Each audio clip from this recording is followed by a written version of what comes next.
Ok, bah, bonjour à tous. Bon appétit pour ceux qui sont en train de manger un petit peu là. Voilà, bah, donc je vous propose de déguster un petit peu de Vélang, pour ceux qui connaissent ou qui connaissent pas. L'idée, c'est de vous présenter un petit peu ce que c'est, et puis surtout, peut-être de vous donner un petit peu envie d'investiguer un petit peu dans ce langage. Donc, très rapidement, mais ça marche pas. Nom de Dieu, je touche plus à rien. Très rapidement, je m'appelle Emmanuel Rémy, je travaille à la CASDEN, qui est une des banques populaires, c'est la meilleure des banques populaires. On est partenaire des JO, on est partenaire premium et ça va servir parce que ça va être du sport pour tout présenter en 15 minutes. Donc le programme très rapidement, j'ai mis 4 points, il n'y a que 15 minutes, enfin 14 maintenant. Euh, le premier point, c'est de revenir, enfin, c'est essayer de vous présenter un tout peu l'état d'esprit de V. Et vous allez voir, c'est intéressant à ce point de vue-là. Après, il y a le second point, c'est la mécanique un petit peu de V. Je pense que c'est quasiment la plus importante pour bien comprendre comment fonctionne le langage. Le troisième point, c'est un petit peu de code. Et le quatrième, c'est un petit retour sur l'écosystème. Alors, je tiens à préciser, je ne suis pas expert de V. Sur la slide précédente, j'ai marqué que j'étais curieux. Et c'est juste à titre de curiosité que je me suis intéressé au langage et que je le trouve assez sympa. Donc je rassure mes collègues qui sont au premier plan, on ne fera pas de V-Lang, ce n'est pas une lubie comme je peux en avoir de temps en temps. Donc V, très simplement, en fait, c'est un langage qui date de 2019, issu d'un projet, Volt. Alors, est-ce que le mot V vient de Volt? J'ai fait un petit coup de chat GPT qui m'a dit le nom V vient parce que c'est la suite de la lettre U. Bon, pourquoi pas. C'est aussi peut être une bonne raison. Vous voyez qu'on est à la version 0.4. La version 0.4, c'est-à-dire qu'on est encore une bêta. Hein. Il y a une roadmap au moins jusqu'à la 1.0. Chose très intéressante, et c'est vraiment la première chose très intéressante, vous voyez un peu la taille du binaire quand on le télécharge. Je ne vous conseille pas spécialement de le télécharger, on verra pour l'installer de manière plus simple. Mais vous voyez que la taille du binaire, c'est 11 mégas. C'est-à-dire que prenez n'importe quel langage, prenez Java, prenez Rust, prenez ce que vous voulez, qui sont tous très bons, mais on ne télécharge pas cette taille-là pour commencer à développer ou faire des choses. Ensuite, j'ai entouré le 35 000 étoiles par rapport à GitHub. Bon, ça ne veut rien dire. Mais ça permet juste de caser le fait que V pour vaut le détour, c'est tout simplement parce qu'une étoile au Michelin, ça vaut l'étape. 2 étoiles, ça vaut le détour. Et je pense que là, ça vaut au moins 2 étoiles. Et 3 étoiles, c'est que ça vaut le déplacement. Alors pourquoi V est intéressant de mon point de vue? Pourquoi ça m'a intéressé? Tout simplement parce que c'est un langage en fait, qui a essayé d'adresser certaines problématiques. Je vais essayer de vous les montrer après. Et qui a fait des choix qui sont pertinents, alors peut-être pas toujours, hein, mais qui sont globalement pertinents dans leur résolution. Et puis pour moi, qui suis un petit peu âgé, j'ai eu la chance de pouvoir installer des Turbo Pascal, des Turbo C, avec des disquettes 3 pouces et demi. Et donc, avoir aujourd'hui un programme qui fait quelques mégas, c'est quasiment... ça devient très très rare, et je trouve que cette démarche-là est vraiment très intéressante. Alors j'ai mis les autres langages en dessous, c'est pas du tout une question de dire tel langage est moins bien que tel autre, ou pas. Non, c'est pas du tout ça. Tous les langages sont très bien, et c'est pas le sujet ici. Pour installer V, très simplement, il suffit de faire ça, ça prend 1 minute. 1 minute, montre-moi. Le langage se compile lui-même, ça vous prend 1 minute. Et après, vous avez quoi? Vous avez tout ça. Alors, vous avez à la fois un langage qui est simple, un langage qui est léger, vous allez avoir des tailles de binaires qui sont réduites, qui est très inspiré de Go. Alors, si vous avez fait du Go, vous pouvez vous lancer dans V assez simplement. Il y a beaucoup de paradigmes qui sont repris, mais avec des choses qui ont été ajoutées, comme des variables immuables. Et puis, intégré dans le langage, tout de suite, quand vous le téléchargez, vous avez de quoi faire une application web, vous avez de quoi générer du WASM, de faire de l'ORM, de générer des fichiers JavaScript, de la cross-compilation, soit pour Linux, soit pour Windows. Vous avez tout ça à portée de main. Vous avez un garbage collector, vous pouvez le désactiver, d'accord? Et on va voir à quoi tous ces éléments sont liés. Un exemple tout bête, pour moi, qui est très intéressant dans l'esprit de V, c'est qu'il y a un système de gestion de modules, comme on a souvent dans les langages ou de packages, vous l'appelez comme vous voulez. Typiquement, on a souvent des modules qui sont associés à des directories. Dans V, c'est ça, c'est dans le cas un peu, si on veut faire un langage pour aller, si on veut faire une appli pour aller en prod, on va effectivement créer ces directories, mais si on veut juste faire une petite application pour tester, on n'est pas obligé de le faire. On peut tout simplement mettre tous les fichiers à la racine, ça n'empêche pas de leur indiquer qu'ils appartiennent à des modules, on n'est pas obligé de créer cette arborescence. Voilà. Et c'est un langage qui est très connu et depuis l'Antiquité, hein, donc il ne faut surtout pas hésiter, je vous dis, c'est un langage... OK. Alors, comment ça fonctionne? V, le principe, il faut vraiment comprendre, c'est que c'est un langage qui génère, qui compile, qui transpile, vous l'appelez comme vous voulez, mais qui, en fait, à la fin, génère du code C. Alors, ça peut faire peur, mais de toute façon, vous ne le voyez pas. D'accord? Ça génère du code C qui est relativement lisible. Et à partir de ce code C, en fait, là, on a un build qui va soit vous générer des binaires, soit vous générer d'autres types de fichiers. V peut générer du C, du JS, du Go. Okay, et donc, cette notion de compilation, de transpilation est très importante parce que c'est elle qui va permettre d'intégrer des fonctionnalités dans le langage de manière transparente, même si, par défaut, c'est des choses qui n'existent pas. Typiquement, il y a des génériques dans V. D'accord? En C, de base, il n'y a pas spécialement de génériques. Quand vous allez voir un générique, V va vous générer à la compilation une fonction dédiée, en fait, au type de données que vous allez passer en générique. C'est lui qui va gérer le garbage collector directement au moment de la transpilation de ces fichiers pour les mettre en C. Pareil, dans le code que vous écrivez, vous allez pouvoir écrire des notions de réflexion pour vous-même générer du code pour l'aider en sortie du build. C'est comme ça que fonctionnent les systèmes entre guillemets d'annotation qui s'appellent des attributs en V. Je vais vous en montrer après. Voilà. Je vais essayer de switcher pour vous montrer un premier exemple. Donc il y a une boucle de test qui existe. Je vais faire ça comme ça.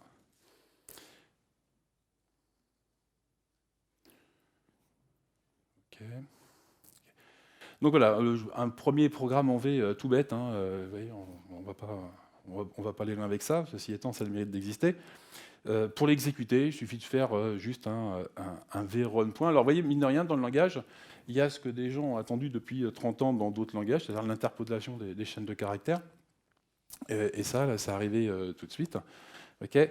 La compilation, c'est fait instantanément. Vous allez me dire c'est juste un Hello World.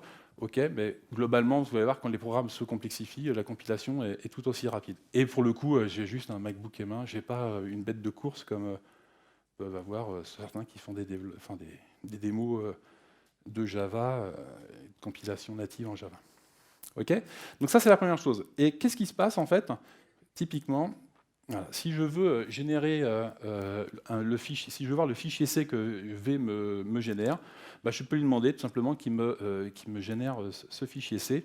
Et le fichier C, il est là. Donc si je regarde, ici, en fait, c'est tout le code qu'il a généré et qui est compilé. Hein, donc si je cherche Devox que j'avais, je retrouve ici mon code qui était intégré au langage. OK? Voilà, donc ça c'est la première chose, j'aurais pas dû fermer ça.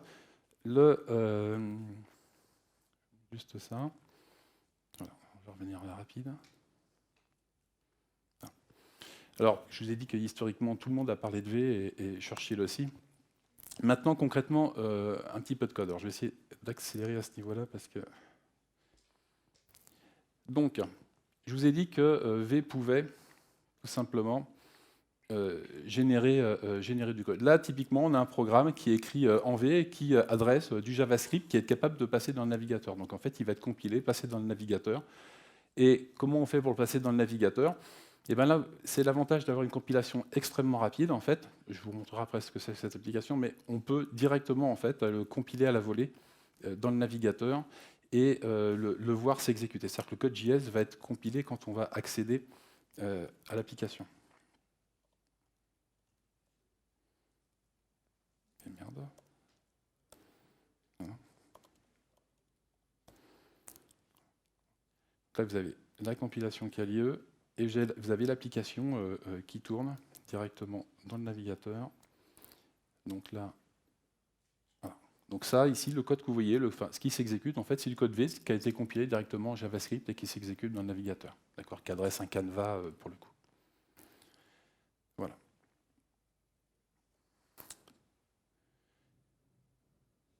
exemple, autre exemple, alors vous voyez, hein, ça va relativement vite.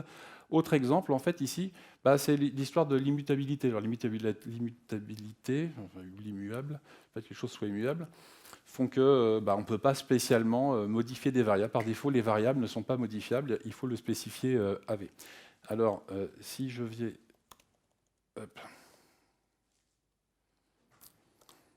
Ici. Je vais exécuter mon programme. Voilà, donc là j'affiche mes conférences, d'accord. Si ici je dis à ma variable, donc ma variable de conférence est définie au-dessus, si ici j'essaye de modifier la variable, si je relance le programme, vous allez voir que si tout de suite je vais avoir une erreur qui me dit non, tu ne peux pas faire ça. Ici, en fait, pour pouvoir le faire, il faut juste précise, et c'est hyper important, c'est ce qui existe aussi en Rust, bon, je pense ici en plus simple un peu, c'est ce qui permet ici de dire, bah voilà, ta variable, tu la modifies, tu la maîtrises. Alors, je ne vais pas vous le montrer là sur tous les éléments, mais sachez que pour les structures, c'est pareil. On peut dire telle variable ici dans la structure est mutable. Sinon, il y a pas de, la variable n'est pas mutable, on ne peut pas l'utiliser telle qu'elle. OK? Alors, si par exemple ici, à cette structure, il n'y a pas d'héritage en V, donc à cette structure ici, j'ai un récepteur qui permet donc de modifier le contenu de la structure. Si je le fais ici, donc ma variable ici, du coup, il faut que je lui dise qu'elle est mutable. Voilà. Si je veux changer la conférence de salle, CTRL S, vous allez voir que ça ne va pas marcher. Pour une raison toute simple, c'est que tout est mutable. Enfin, tout est mutable. Il faut indiquer tout ce qui est mutable. Donc ici, je modifie l'objet qui est passé, enfin l'objet, la structure qui est passée en paramètre de ma fonction. Donc ici aussi, je dois indiquer au compilateur pour être tranquille que les choses sont correctement faites et que j'ai bien conscience que les choses vont être modifiées. C'est la gestion aussi de tout ce qui est null pointer exception que vous allez éviter à travers ça. OK ? J'enchaîne sur l'état numéro 4 qui est de dire, en fait, très bien, on fait ça, mais est-ce que c'est facile à enlever d'accéder à une base de données? Oui, c'est facile d'accéder à une base de données, puisque en fait, il y a déjà les accès aux bases de données qui sont intégrés dans V, ça veut dire dans tous les langages. Vous allez voir la simplicité, mais quand je dis base de données ici, je veux dire même ORM. Il y a directement un ORM qui est dans V. Alors, c'est pas Hibernate, on est d'accord, hein. D'accord, mais enfin bon, honnêtement, qui est-ce qui utilise 100% des fonctions d'Hibernate? Donc là, ça fonctionne très bien. Et donc, si je reprends ma structure des conférences, je vais lui dire que c'est une table. Vous voyez ici, je peux lui donner quelques annotations pour lui expliquer comment il va devoir gérer son système. Et puis surtout, ce qui est très intéressant, je vais le mettre ici. Vous voyez, rappelez-vous qu'il y a une compilation des données préalables. Dans le langage, on a cette possibilité de dire, voilà un ordre SQL, on l'écrit tel quel, et on peut directement l'exécuter. Ça peut faire référence directement à des variables qui sont dans le code. Donc ici, par exemple, la conférence, c'est ma structure conférence. Et là, j'ai créé quelques conférences avec l'excellente conférence qui aura lieu demain de mes amis Nico et Aurélien.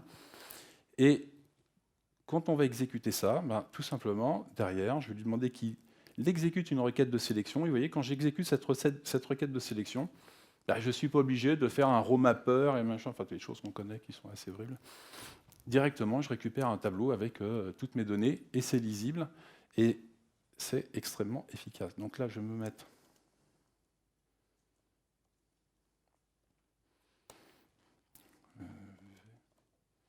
Alors là, ce qui est très intéressant en plus, c'est que vous voyez, hein, j'ai compilé, c'est exécuté, il y a l'ORM, la compilation, ça a pris 3 secondes.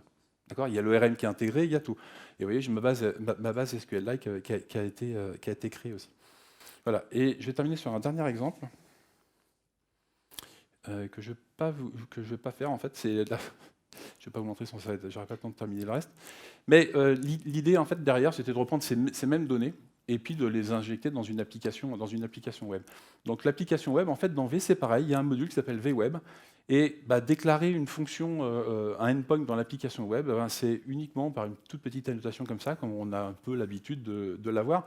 Par contre, ce qui est très intéressant, c'est que directement, je vais prendre ici plutôt celle qui est en dessous, au-dessus, pardon. Elle est là. Voilà. Vous voyez ici, j'ai un $return $vweb.html. En fait, directement, les templates HTML sont compilés avec l'exécutable. Donc vous livrez un exécutable, dedans il y a les templates HTML, vous avez des templates pour moustache qui existent par exemple, qui sont livrés directement compilés dans l'application. Voilà. Et il me reste 15 secondes, donc je vais vite terminer là-dessus, en n'oubliant pas que Kennedy a dit « Ich bin ein Welanger ». Et autour de l'écosystème, 2 secondes, retenez surtout qu'il y a une communauté qui est vraiment ouverte, à l'écoute, qui est vraiment bienveillante, très honnêtement bienveillante. C'est pas moi qui le dis, c'est David Legrand qui travaille, enfin, qui a fait des choses avec eux. Et il y a pas mal de projets qui sont variés, d'accord. Vous avez vu des projets autour. Il y a un mini Linux qui a été écrit en V. Vous pouvez faire du WASM, vous pouvez faire de l'UI. D'accord. Il y a, en termes d'UI, donc multi-plateforme, hein, avec du code qui est assez tranquille. Et retenez aussi, il y a un tooling de qualité. Alors, je ne vous ai pas montré là, mais vous écrivez dans votre code $DBG, et automatiquement, en fait, à cet endroit-là, quand vous l'exécutez, le code l'exécution va se suspendre, et dans la ligne de commande, vous pouvez interroger pour connaître l'état de vos variables et autres. Alors, vous pouvez aussi utiliser le tooling associé à Visual C++, enfin à C++ par exemple, même dans Visual Studio, étant donné que c'est du code C qui tourne derrière. Okay. Vous avez aussi un système de package manager, un peu comme un NPM qui s'appelle VPM. Okay. Il n'y a pas toute la terre. L'avantage aussi, quand vous tirez un package de ce système, vous tirez pas 3500 dépendances, ce qui est pas négligeable aussi. Et surtout, n'oubliez pas, vous pouvez faire du WASM, vous avez un ORM, du SQL directement dans la ligne. Il n'y a pas de problème par rapport à ça. Ok. Merci.